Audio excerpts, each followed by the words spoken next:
It's the Sod Pod, brought to you by Grassland Agro. The Sod Pod.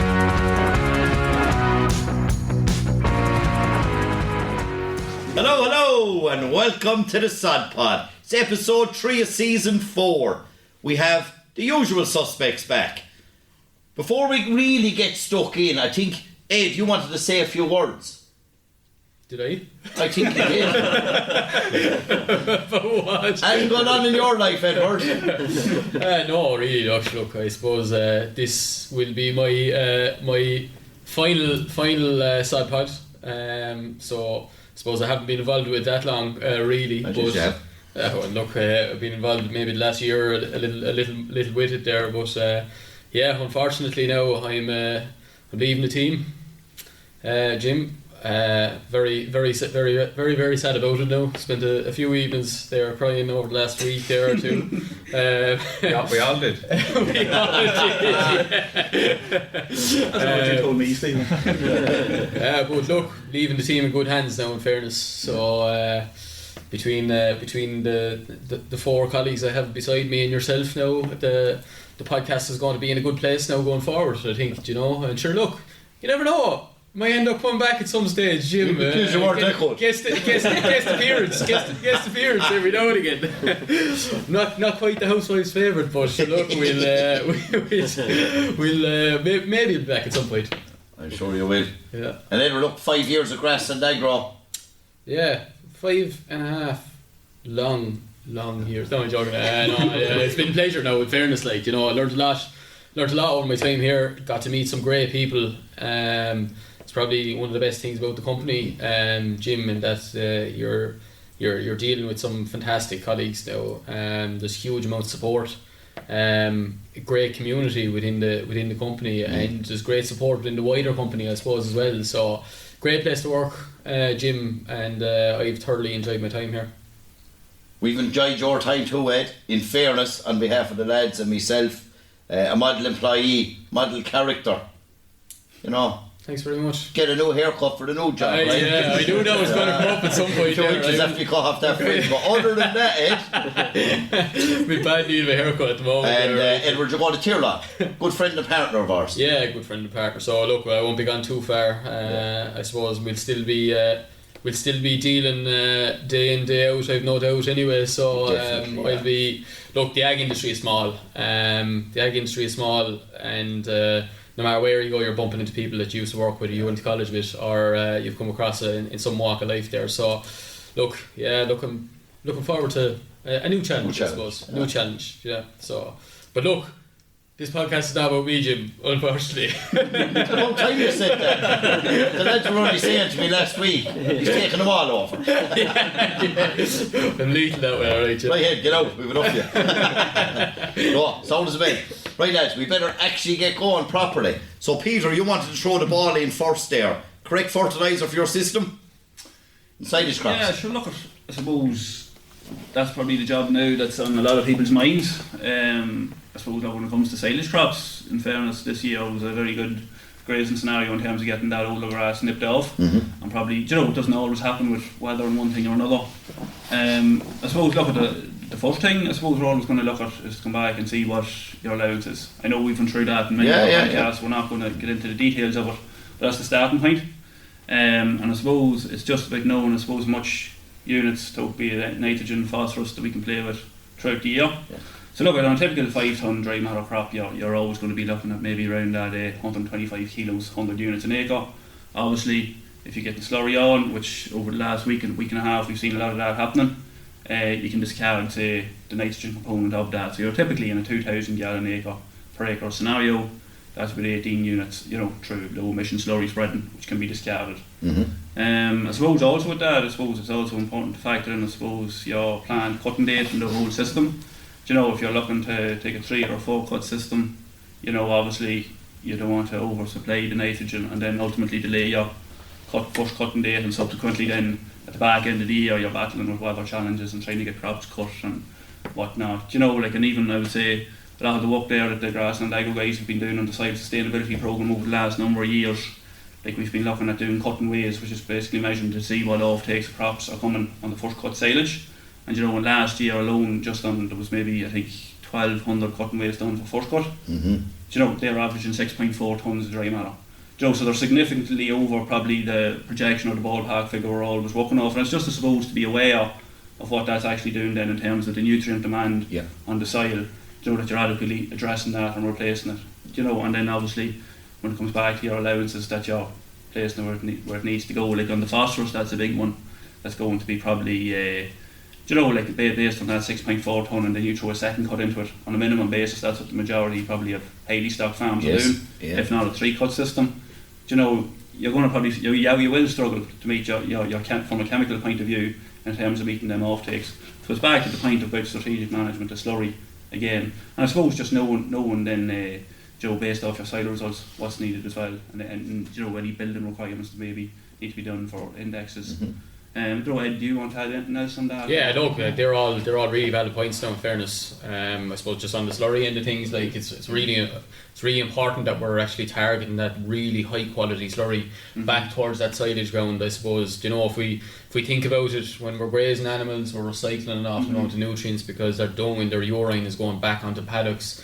Whereas when we're taking silage cuts, we're removing absolutely everything from those fields. So it's really, really important. Like, look, typically, like as you were saying there, what we've been seeing is kind of, an average of anywhere from about 6.5 up to 7 tonnes of dry matter per hectare on the first cut. Like, and just so people have an idea as to how much that's actually removing. Like, we think about 7 tonne crop. Like, I wrote down some figures here earlier on, right? So it takes about 4 kilos of phosphorus to grow a tonne of dry matter, right? That's roughly kind of what we're talking about, right?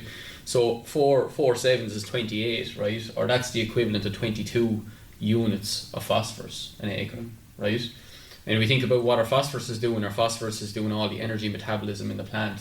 It's what gives the plant its energy for rooting, which ultimately allows the plant to take up more nutrients from the soil. So it's really important that we're actually replacing those peas through slurry and through our chemical fertilizer. And I suppose the real important thing on that is that like we're heavily restricted on the amount of pea that we're allowed on farm, so we need to use our slurry a little bit more strategically.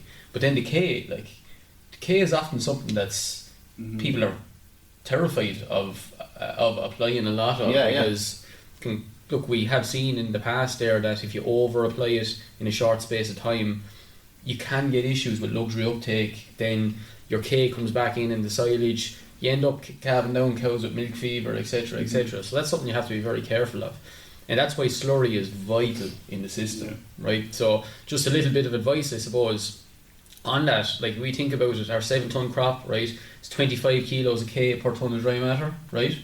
That's, so according to my maths, hopefully they're right, with 175 kilos of K for that 7 tonne crop, right? Which is the equivalent of 140 units an acre that it's taken to grow that crop. It's a massive amount, right?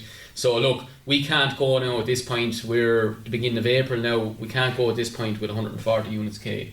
Otherwise we'll get luxury uptake. So look, I think if we're looking at silage fertilizer at the moment, right, if we get on 3,000 gallons of good quality slurry, that's roughly going to give us 90 units of K, right? We want to stay about 1:1 with our nitrogen, right, for our first cut silage. So if we're going with 80 units chemical, right, 80 to 90 units of K in the organic form going out in our slurry is going to be more than enough for the crop at this stage of the year. And we really need that K for bulking up the crops. And if we think about it, like, our plants are, the leaf is a solar panel, right? Yeah. We want big leaf structure, right? We get big leaf structure, we get a lot of sugar into crops, which is very, very good for insiling and fermenting the crop, I suppose. So we need that K there to grow that leafy grass. And if we don't have enough K, what's going to happen is the plant is going to be a little bit thinner and it's going to be a little bit stemmier, I suppose, and that will make it slower to go through the animal, I suppose, and the energy content won't be as high. So we need that K. The P and K is something that we really need to look after, I suppose. Another thing that I'm going to bring Stephen in here on is sulphur, something that's often forgotten about, I suppose. That is a vital part of our our silage manure. Like, what is the sulphur actually doing, Stephen? Well, sulphur, as you said, is often forgotten about, and it's not needed in the same quantities as nitrogen, but it's working hand in hand with nitrogen. For every 10 units of nitrogen, you need a unit of sulphur. Yep. So it quickly adds up. And looks what sulphur is doing, it's working with nitrogen to form essential amino acids, the likes of cysteine, methionine, and they're used for protein synthesis then. And these proteins, they're the building blocks of enzymes that are used for the likes of photosynthesis and other metabolic processes. So obviously that's very important for growth and development of the crop.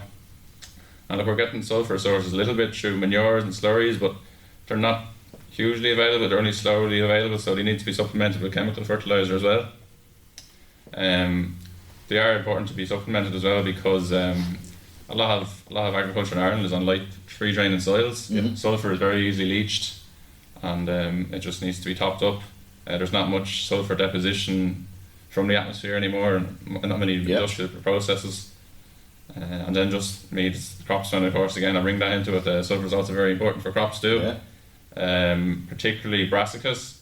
Brassicas need extra sulphur. We're probably looking at maybe 30 units of sulphur depending on what uptake of nutrients was over the winter and whatnot. And cereals you're probably looking at 15 to 20 units of sulphur as well. So important for every crop really growing in Ireland. Yeah. Definitely, and I suppose like you think about the crops and the things, like the crops are getting a huge amount of nitrogen applied, and in order for that nitrogen to work efficiently we need to apply a sulphur source as well. It's no different than with our silage, and I suppose the nitrogen component that we're applying to the silage crop, it has a lot to do with the protein content of the end product, I suppose.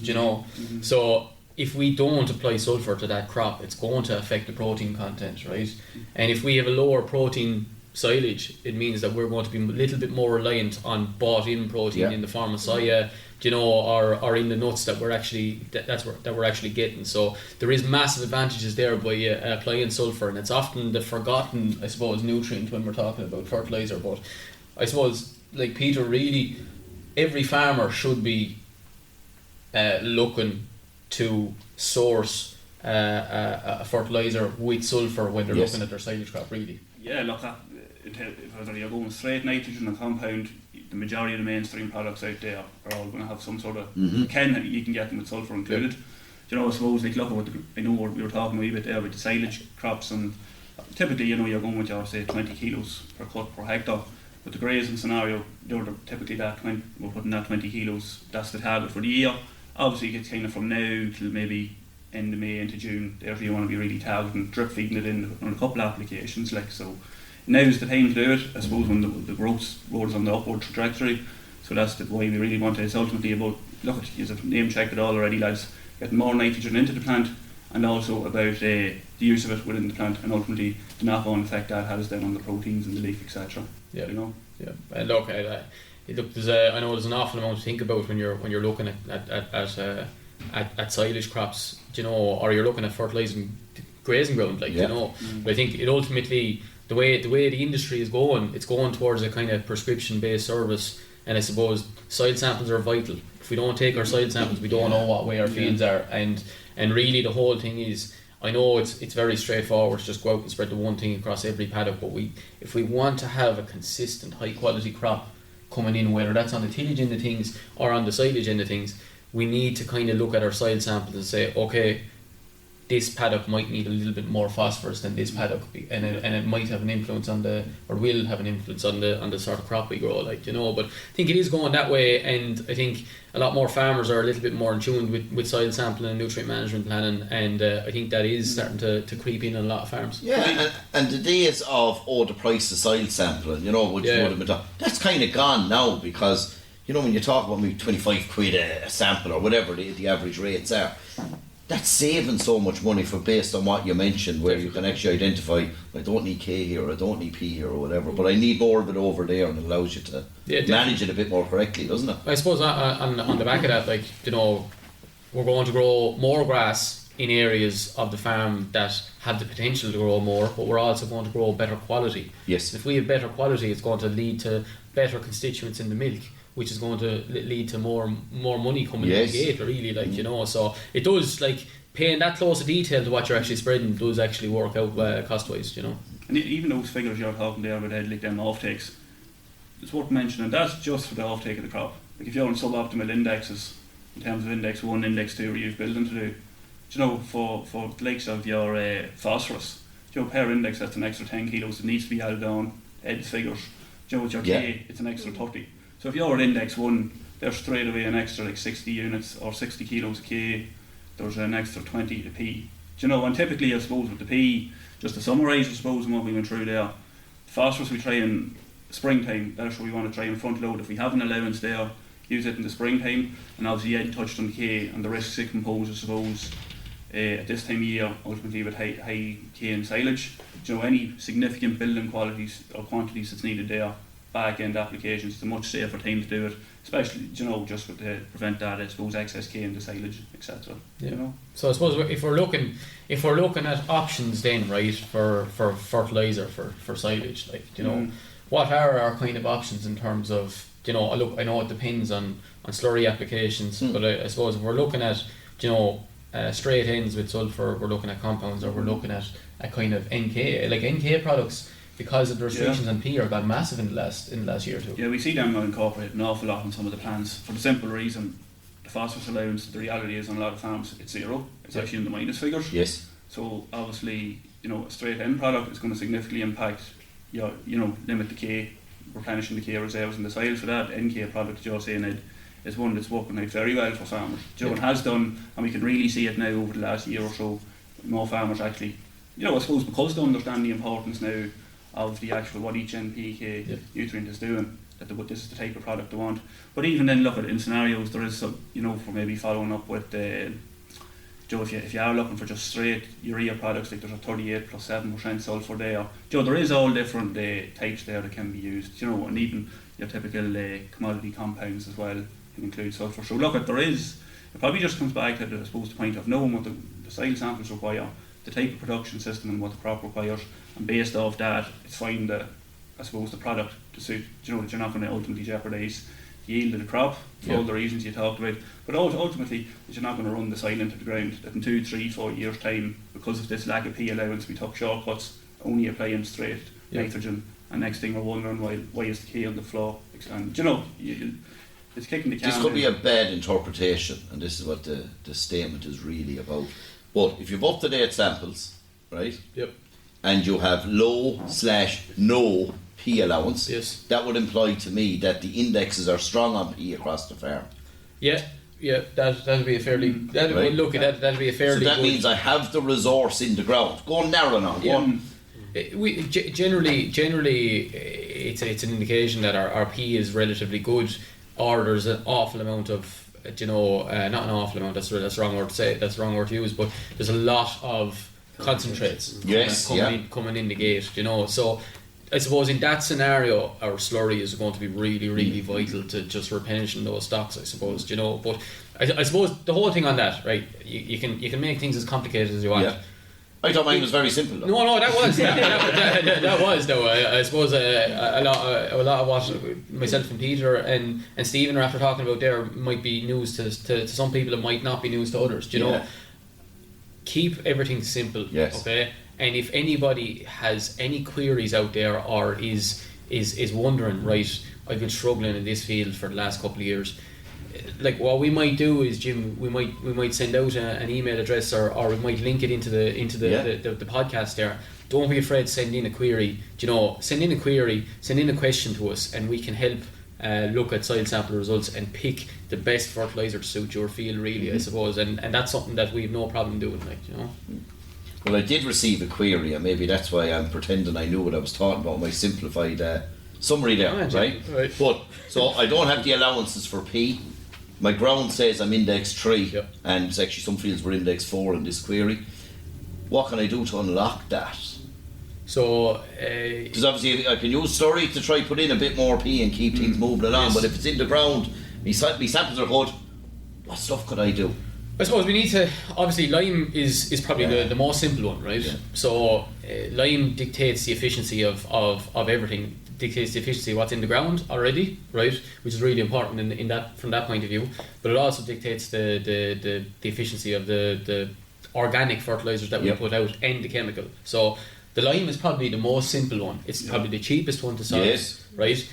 But look, the lime is going to work over a 2-year period. Yeah. Okay, so when we apply it, it's going to, if it's low and we apply lime, it's going to climb over a 2-year period, right? So it might take 2 years to get 100%, but it'll be increasing in efficiency as we get along. P is very limited, I suppose, in low pH scenarios. Iron and aluminium grabs it and makes it unavailable to the plant. But if we have a high pH scenario, right, and Peter might talk about this a little bit later on when he talk about clover and reseeding, but if we have a high pH scenario, calcium can do the same thing, and it's often something people don't think of, right? But calcium can bind up that phosphorus and make it unavailable. So the pH is the most simple thing that we could solve, and that has effects on soil structure as well, and rooting and soil biology as well. So if I was to say anything to unlock more out of what's in the ground, it'd be solve that pH problem. And then if we do small steps over a couple of years, it's going to mean that we're going to get access to a lot more of what we're spreading, but also what's in the ground. Yeah, super. Probably the most simple thing we could solve. But look, I suppose that comes back to soil sampling. If we don't soil sample, and I know people are sick of me saying but it's a factor. But if we don't know the status of the fields, it's impossible to know what we need to do to repair them, I suppose. That makes sense. Definitely. I suppose, look, we've gone through in detail a bit on the silage, I suppose, but Stephen, what way are conditions in the field? There's a lot of farmers getting a lot of work done at the moment. How are things going on the tillage end of things? Yeah, in terms of crops, things are looking quite positive. We obviously got that nice spell of dry weather at the end of March, and I'm farming at home myself and at the cold face of it, so like Ed, I need a haircut now. I've been so busy. Unfortunately, I can't use that excuse. But anyway, you can probably see that in the video now. But anyway, it's been a very busy time. Spring crops were going in, fertilizer was going out on winter crops. When it warmed up a bit, growth regulator was going out on winter crops, followed up herbicides. In terms of winter crops, then, in terms of fertilisation, a lot of fertiliser has gone out since the last podcast. For winter barley, it's coming to the end of its nitrogen programme now. All of the nitrogen needs to be on winter barley by growth stage 32, so that's usually in around early April. It's even tends to be earlier than the likes of Cork. Farmers generally bring it up to 140, 160 units, depending on what yield they're expecting. And look, full yield potential is sort of there for most crops. Yep. In terms of oilseed rape, then this also coming to the end of its nitrogen programs too. Crops are in stem extension; they're flowering now. So the practicalities of actually spreading fertilizer with a disc spreader is becoming difficult. So ideally, nitrogen should be on at this stage, or you can damage stems. And as I said before, sulfur is very important with oilseed rape, just to make sure that was topped up. Then winter wheat is very different, of course. It's coming sort of to the main nitrogen application timing now, which is growth stage 31. So in high input systems of winter wheat, you're often looking at 160 units, give or take, depending on what yield you're expecting. And I'd like to split that into three splits. So I usually like to put a quarter of the total requirements on early end of tillering. This main split now, growth stage 31, you're looking at half your nitrogen requirement. And then you're putting on the last quarter, coming up to flag leaf emerging around growth stage 37. So that won't be long coming about either. And then that leaves winter oats. So winter oats generally gets 120 units of nitrogen, and that's off the 2-split program. So that should be aimed around growth stage 31 to 32. And just a word of warning with oats, as many farmers will know, you need to make sure your growth regulation program is good. Oats can lodge easy enough, so just be careful with keep an eye on lodging resistance with whatever variety you're growing. And on the nitrogen rates I mentioned, I was assuming index 1 for nitrogen, continuous tillage soils, or cereals after maize. If the crop is after legumes, oilseed rape or beet, it's an index 2 soil, and you need to move all them total end rates down a bit. Yes. I suppose spring barley then, last spring barley's gone in now. We got nice, last good weather to Brilliant, thank God. get in. It's very different the last 2 years. Yeah. So that generally gets compounded in the seedbed. And the rule of thumb then for malt and barley particularly is to apply the remainder of the nitrogen as soon as you can see the tram lines. So just after the crop has emerged. So a lot of farmers are bringing nitrogen up to about 100, 105 units for malt and barley in continuous tillage. And I suppose once your nitrogen is finished, then attention turns to trace elements and trace element deficiencies. So spring barley is the typical problem area with trace elements. Its rapid grow habit means it grows so fast it can barely take up the nutrients as fast as it's growing. So that leads to deficiencies sometimes. So manganese is the typical or most common trace element deficiency in all crops really, but particularly spring barley. So that's exacerbated by loose seed beds. So if crops were sown and it didn't get rolled afterwards, if just got missed out with a bit of rain or something just before or just after sowing, farmers might consider rolling crops post-emergence just to increase nutrient uptake. Yep. And that'll work for several different trace elements and macronutrients too. Again, on manganese, it's a bigger issue in high pH soils and in light free draining soils too. So the best time to alleviate that is to put on trace elements at 4-leaf stage. Farmers tend to be going out with their broadleaf herbicide control at that stage anyway, sulfonylurea usually. Also zinc is probably the second most common trace element deficiency in crops as well. So that's typical in high pH soils and also high phosphorus soils and continuous tillage with low organic matter. So real typical spring barley land. Yep. Again, that's best dealt with at the 4-leaf stage when you're going with your other trace elements. And it's more of a problem in cool, dry conditions. So we did have some of them earlier in March when crops are first sown, but maybe it's not as big a problem this year. But just something to watch anyway. Yeah. And then I suppose finally ground's getting prepared for beet and maize. So good conditions for ploughing. A bit early yet for sowing, just in terms of the way the soil temperatures increase a bit more. And I suppose it's the last chance just to get your nutrient management plan in order for beet and maize. Yep. High input crops need a lot of N, P and K. In particular, beet needs boron, and boron, typical of light tillage country again, it leaches quite easily. So it's very important to get that into your compound. Grass and Agro offer compounds with boron in them, so it's well worth looking into.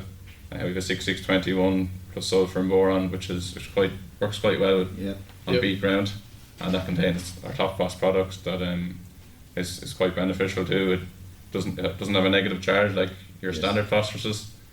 So I think that's quite useful in beet and maize. You're putting all your P and K into the seedbed and has to feed it for the whole year. Top phos containing compounds, they're not getting locked up during the course of the season over the next few months, and it's available for the crop going forward. So if you're interested in that, talk to your local ATC, I suppose. Look, I suppose on that end of things, like we've been blessed with the spring we've had so far this year. Do you know, whether that was getting work done on winter crops, do you know, or at the moment even on spring crops, like how big a difference, do you know, could that potentially make there to the crops this year? Do you know, because there was an awful amount of, I suppose, compaction done last year, like or maybe cultivating ground that probably wasn't fit, do you know, at the time. There was a lot of that seen last year. Headlands were looking poor and some of them were pale, but I think farmers, it's been brilliant this year. Land has got a chance to dry out, even heavier land.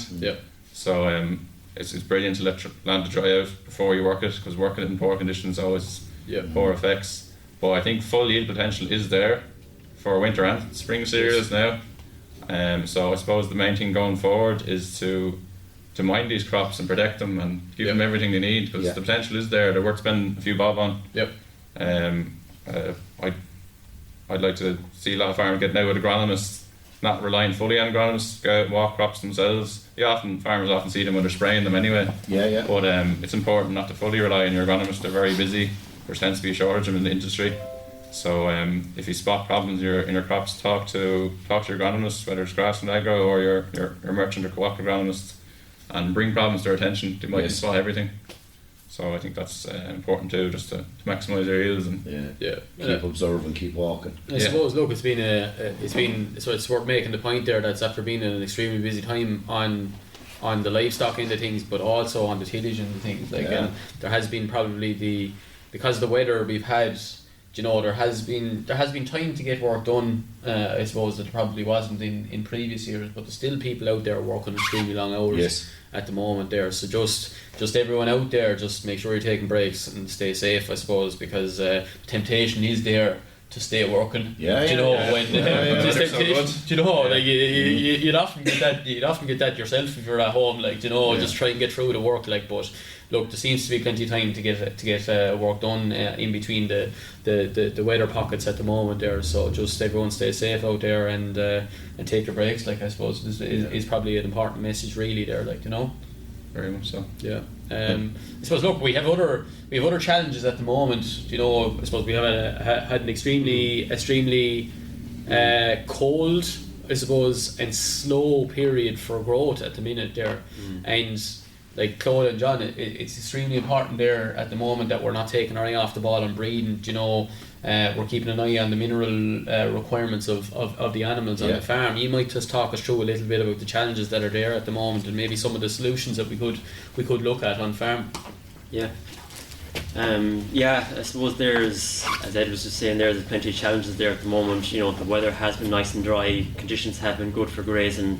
As Stephen was just saying there, your heavier land is okay as well, but there are plenty of challenges. More livestock are being turned out for grazing, particularly your young stock, your maiden heifers, your weanlings, even ewes and lambs are getting out to graze in the month of March. I suppose to focus on your young stock first of all, I suppose the change of diet from going from a silage based diet to a grass can pose challenges in terms of parasites, and it's important that we maintain a good balanced diet, particularly for maiden heifers coming up to breeding.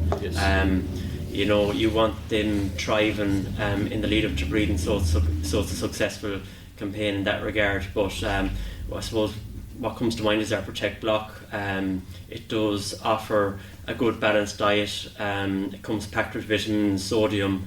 It comes with our seaweed technologies, our Calcium Grit and IoTech. It's a good block to have out with young stock this time of year. Particularly as they're going out grazing, they're getting exposed to, I suppose, a different environment, parasites. I suppose what makes that block unique in comparison to other ones is it contains a V-Fight technology, which is derived from a range of herbs that are within it, and I suppose the beauty of that is it can kind of help the animal, I suppose, fight against internal parasites. Which is very important, and as well as that, it has its garlic powder in it, which can help fight against external parasites. So a couple of years ago the company done trials in-house, and it showed that we can reduce the parasite burden by up to 30%, which is very interesting, especially when we're in a world where we're trying to, I suppose, reduce our reliance on antibiotics, trying to prevent antibiotic resistance. So that's definitely something that we can do this spring, is to focus on, we'll say, maybe getting a Protect block into those young stock, and I suppose even later in the year keeping away flies from the likes of sheep, your blowflies, your horses, and keeping the fly away from causing problems like mastitis and stuff. But I suppose in terms of spring blocks, that's kind of the first block that popped into my head.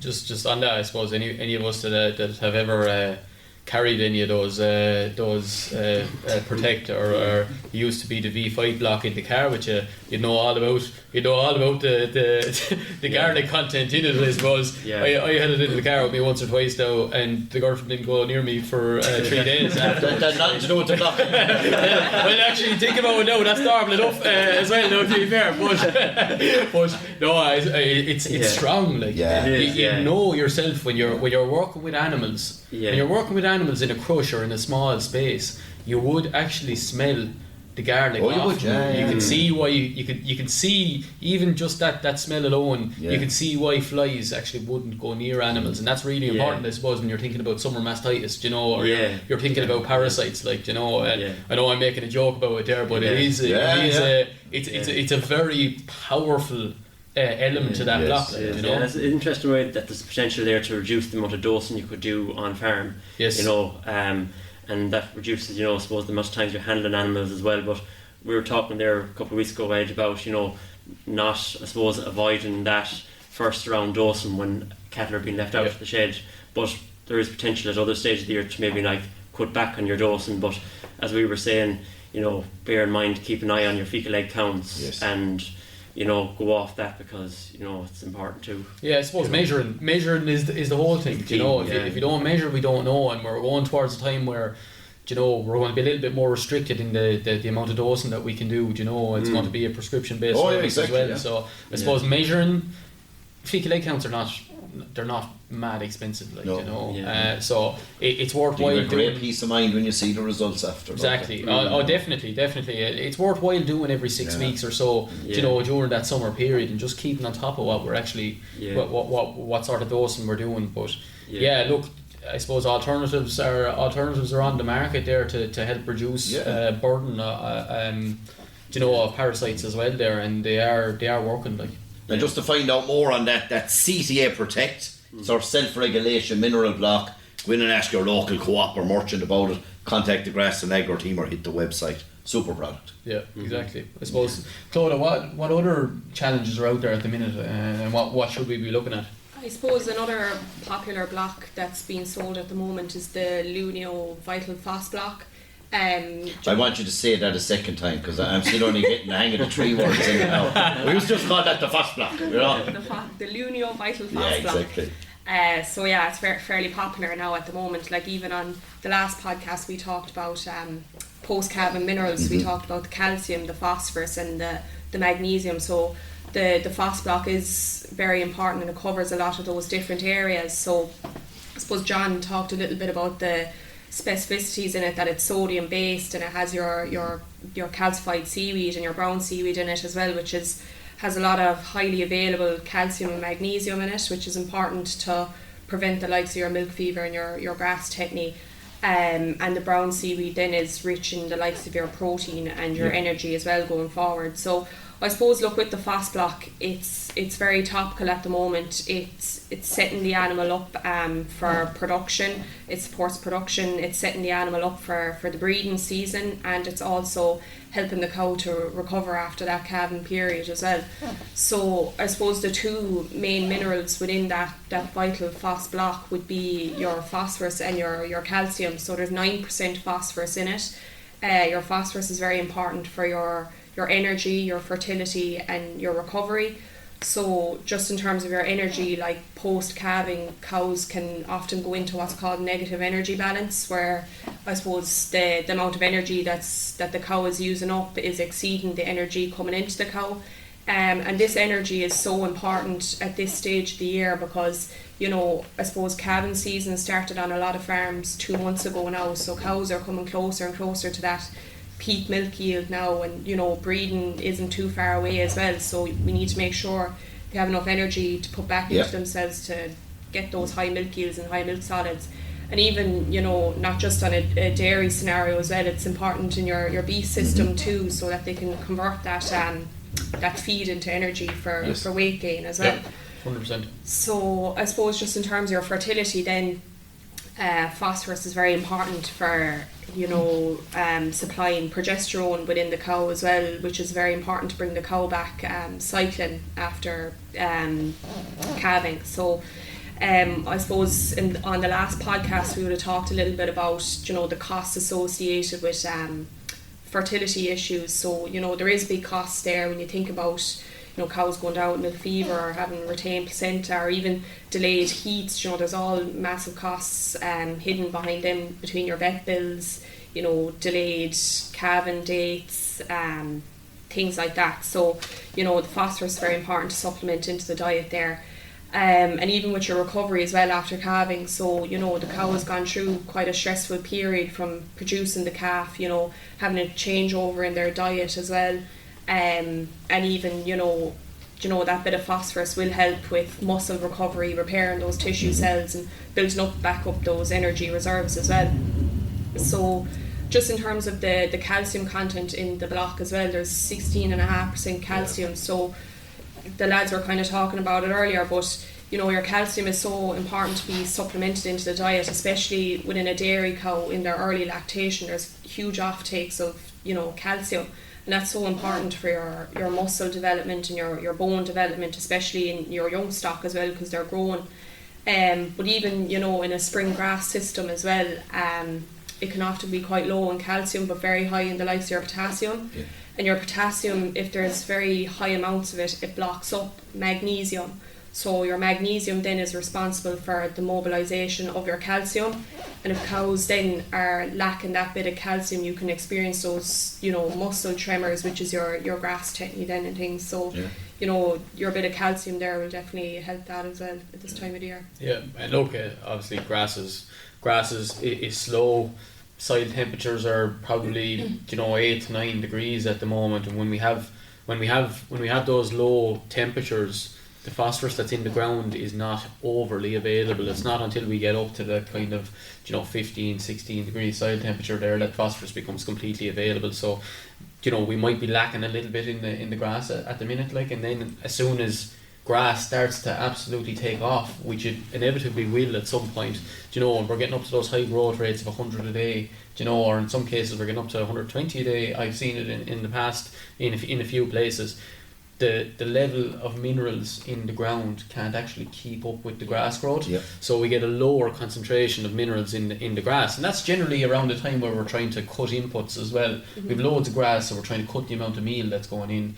We're producing an awful amount of milk, and the animal is trying to get back in calf for the following year. So I suppose it's really important from that point of view that we're offering another source of minerals that the animal can actually take up, isn't it? Yeah, 100%. And like, it's so simple as well, you know, we have a lot of different ways that you can hang up your blocks as well, you know, whether it be in the collecting yard as cows are coming in for milking, or we have different ways as well to put them up within the field as well. So, you know, it takes, I suppose, a bit of labour off the farmer as well, you know. Yeah, and I think leave it and go, you know what I mean? I think we need to, you know, as a farming community, we need to, we're often bad at doing it, looking at preventative measures. Oh yeah, you know, for issues on farm, whether that's breeding, you know, or whether that's energy imbalances, you know. We often kind of wait until we see symptoms that something is wrong before we start to intervene, and that's where we start to see our peak, you know, or, you know, we start to see cows licking stones or licking pipes and that sort of stuff.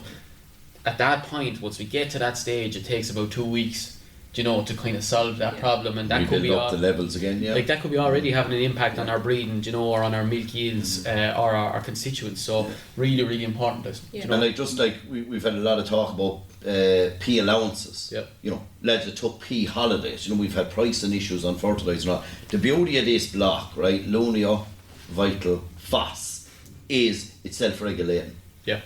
So it's feed the need, not the greed. You know, they're not going to go in and they're not licking a big molasses sweet taste or anything and gorging on it, and the bully boy syndrome kicks in. It's feeding the need, you know, which is ideal. Cow will go ahead when it needs it. It's a funny thing, because I'd often see it on my uncle's farm at home. You know, at the moment there he has foss blocks out with the cows, like, you know, and they're chipping away through the foss blocks at the moment. They're getting a lot of meal in the parlour, so they'll be slow on them, you know. As the meal decreases, they might increase slightly on their consumption of the blocks. Yeah.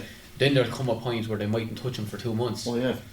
You know, because between the meal that they're getting in the parlour and the grass, you know, they're getting a steady supply for what they need. So it's kind of it's a real visual thing once you see that. It's great reinforcement, isn't it? It's great, because you can see that the animal is actually regulating themselves at that point, like, you know, and it's a very good visual guide as to that animal is actually getting enough in the diet, so they don't need to be taking it off the block, which is very important. Like, but I suppose even on that, like, when you're talking about symptoms, Ed, like, not just looking at the mineral content, but like one of the USPs of the block in terms of that carbohydrate source that's included, which is like to stimulate the rumen microbes. That can be a huge risk here now as we head into April. I know at the minute we're not getting those huge growth rates, but at times where you're getting that a lot of lush grass into the diet and those carbohydrates are rapidly breaking down, you can often see then there's a knock-on effect on the pH within the rumen, and the symptoms we might see is the likes of your acidosis, where the cows are loose, you're looking at seeing cud balls, and one of the big ones for any dairy farmers is the butter fat. It starts to drop right back. You know, like, so though, just when you touch about symptoms, and like that's a component of each of the blocks, you know, in terms of that, if you like, buffering capacity or that stimulant to try and enhance the favourable conditions within the microbe to keep within the rumen, to keep your microbes, you know, working properly, and ultimately that they're not affected, you know, from any of those that lower pH. So it's just worth putting that in there too. And I suppose on the point, like, don't be, as you say, Ed, you know, don't be afraid that you don't see symptoms and the block is there. So that's a good sign, because when you see the symptoms, it's to, you know, you're on an upward battle then to try and stabilise it again, you know. Exactly. 100%. And just to keep us plugging forward, we'll stay with you, Peter. Clover. And it was a tough year on clover last year. It was. But sure, look, I suppose when it's a tough year, even, I suppose, clover tends to be, what would you say, it likes a higher temperature. You know, grass growth typically, we always talk around that 5-6 degrees before it kicks off. Your clover's going to be, you know, 8 degrees before it really sets on. So I suppose, look, obviously there's a lot of talk about clover now in terms of, you know, from a policy viewpoint. We've seen recently there about the changes in the mid-term review of the NAP regulations. You know, clover's incorporated now in every type of a reseed. But obviously, look, at you have an element of farmers there who really want to incorporate a high level of clover right across the farm, even if it's not a full new reseed. And I suppose, look, while there is huge advantages, you know, that's, I suppose, the idea of it is that we can, you know, potentially reduce by our nitrogen inputs by 80 to 90, maybe 90, 100 units per acre. Obviously, that's a particular, what would you say, clover contents within the sward. You know, you have to manage that. But I would also say that the management aspect of it after incorporating it is hugely important. Definitely. You know, like, it's not something that you can just decide we'll reseed it, we'll oversow it and walk away. You know, for clover to really thrive, if you're going incorporating it in the spring, you really have to be, I suppose the two scenarios. On a full reseed, it's a little bit different in the sense that you're going to be feeding it a bit like a normal reseed and getting your compounds, your 40 kilos of nitrogen on it. But in a lot of cases, what we're seeing now is farmers where they're trying to oversow it into the grazing platform, and, you know, only on a small number of fields at a time. That's important too. But ultimately, what that looks like, the cow or whatever the stock you have, it grazes the field today. You're going in straight away to try and oversow the clover. But I suppose it's very important that seed, you know, ultimately it's gone in probably, what would you say, on its back foot, and that it's competing with an already established grass plant. So the first and foremost thing, no matter what field you're going to, that your P's and K's and pH is right. Because if they're out of sync, it won't survive. So it's supposed to give yourself, what would you say, a more positive experience. With the clover, number one, obviously, you have to have your soil fertility in optimal conditions. Exactly. But also for the clover plant to give it a chance. Your seed selection is very important to make sure that your P's and K's are there. Ultimately, I suppose that's very important for the infrastructure, or what would you say, the function of the clover to ultimately release that nitrogen to the soil. And I suppose with that, when we're talking about oversowing, you're typically maybe, instead of, you know, you oversow today, for the next maybe 2-3 rounds of fertiliser, you're only going in at half the rate. If you go in with a full rate of nitrogen, ultimately it's your perennial ryegrass sward that's going to pick up that nitrogen, outgrow the clover, smother it, there's no way getting it down. And you know, we've a bad experience with clover, it won't take.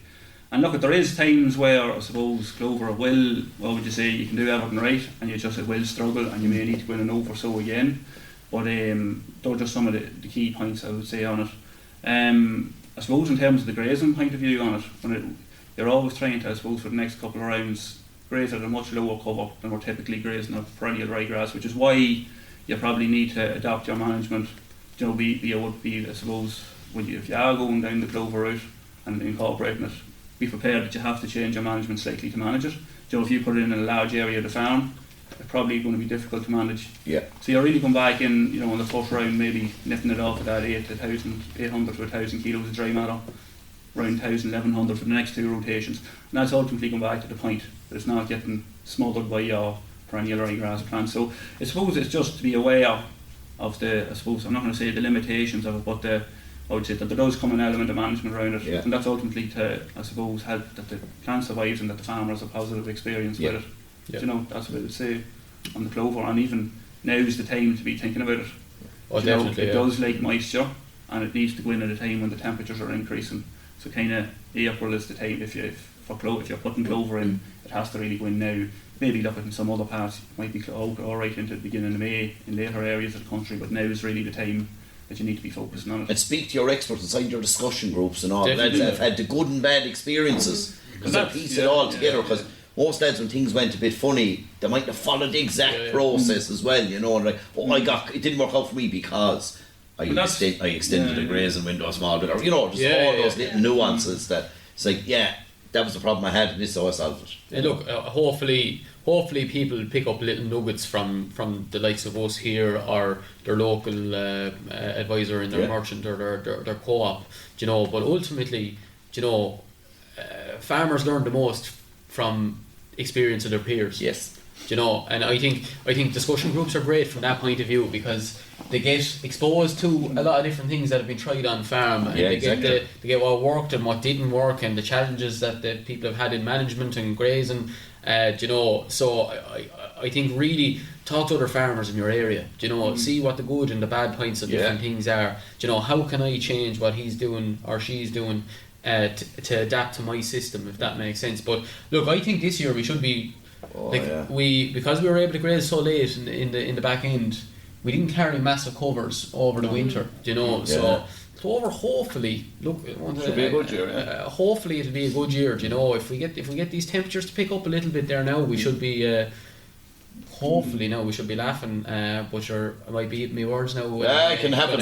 When I come into big dark cloud will appear. When we come into May and June there, but look, hopefully we'll be in a good scenario, like, you know. Exactly. No, but sure, look, I suppose the conditions there are there at the minute. So why wouldn't you know, if it is something you're thinking about doing, Everton's lining up in terms of pointing in the right direction to get it in. You know, you could clean out your swords.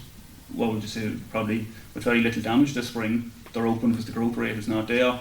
You know, if you've new reseeds that's still quite open, it's an ideal opportunity to try and, you know, incorporate the seed in. And even what you're saying, Ed, about like dugging on into May, and hopefully it'll take off. It's very important. When you do look at your clover contents in the field, typically in an established plant year after or whatever, it's going to be maybe in April you're kind of taking stock of where it's at. You know, there's various different percentages of clover within the field. Yep. Typically you're looking for around maybe a 20% content, and there's visual maps online, you know, there to help you along with that. Some fields will be less, some will be more, near 30%. And basically off that, if you get to that 25-30% in April, that's a general guide where you can start to know, okay, it's safe for me to start pulling back the nitrogen. Because ultimately when you pull back the nitrogen, that's what allows then the clover to kick into gear for into the middle of May, June, July. Fair enough, you might have to up it slightly in towards the back end, but that's kind of the general, what would you say, the general management of it. You know, and again, it comes back to the piece of be prepared to look and see to manage it. Don't put it in and walk away from it. It has to be managed that wee bit different, you know.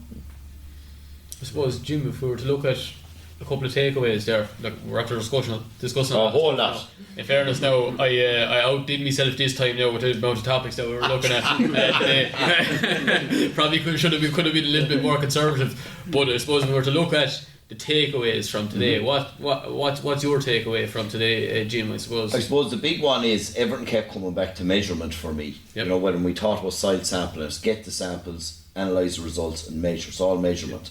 And then when we moved on, where we ended up on blocks, it ended up in measurement again. Everton is measurement. Yes. You know, the day of sticking the finger in the sky, and that's what I always done, is moved on. And most farmers have moved on as well, to be fair. Like, it's the most amazing industry and community that all the regulations, all the rules, everything that keeps getting in front of them, it's like more hassle, right? To use that word loosely, and on they go again, and they keep going and keep doing it, you know what I mean? So I think the resilience of the community is unbelievable, to be honest. But keep measuring, keep looking, keep talking. 100%. John? Yeah. I suppose a lot, we did talk about an awful lot there today. I suppose, you know, the weather as well being, I suppose, so variable over the last while. You know, Stephen touched on it for the tillage lads. You know, it's important to go out and walk your farm, see what your grass is like. You know, the nights have been cold. And just, I suppose, not be careful not overgrazing too, going into your second rotation as well, do you know? Yeah. I suppose for me, silage is a really pressing thing at the moment there. I suppose plan ahead, plan for an early cut. Plan can always change, you know, weather and different events. Pick your fertiliser based off of the inputs that have gone in. And if anyone needs any advice on that, make sure to contact us or contact their local advisor, and we'll be able to help with that. For me, I suppose, I think just keep out in the fields, keep observing stuff in terms of crops. For me, it's probably the most enjoyable time of the year for me, because crops are starting to really grow now. They're flying through growth stages. There's a lot to see. There's a lot to look out for. So just enjoy it, I suppose. Yeah. Clodagh? I suppose, look, it's a critical part of the year. Do you know, there's a lot going on. You know, we're coming into the breeding season now. Cows are coming up to their peak milk yield. Do you know, just for peace of mind, because there's so much going on. Prevention is always better than cure. Do you know, when it comes to minerals. So, you know, just put the plan in place. Throw up a fast black. Hey, dead right. Great old plug there, so Clodagh, fair play. Peter? It has to be his socks for anyone watching on video. Where did you get your socks, Peter? Or a company merch studio. I'm getting a commission on the socks. So. Their own brand. They're Peter's own brand. Tommy DeWitt, sorry, before you go there, Tommy DeWitt said to us when he was in talking to us that time, Peter, Jim, that one thing that people always said to him is, can I get a pair of socks? It's mad, isn't it? You know, I gotta get a pair of socks. So look, we'll watch this space now. Peter's got to come out with his own brand there. Just the old hey, when you going out, it'll be my socks. Move on. For me, I suppose, look, it's probably adaptability. Like we're after, I suppose, if you listen to the conversation we're after having, we're talking about, you know, how positive it is in terms of grazing conditions, tillage in the crop, you know, the crop scenario over the last few years. You know, but still, even at that, there's a small challenge there in terms of growth rates and where we want them.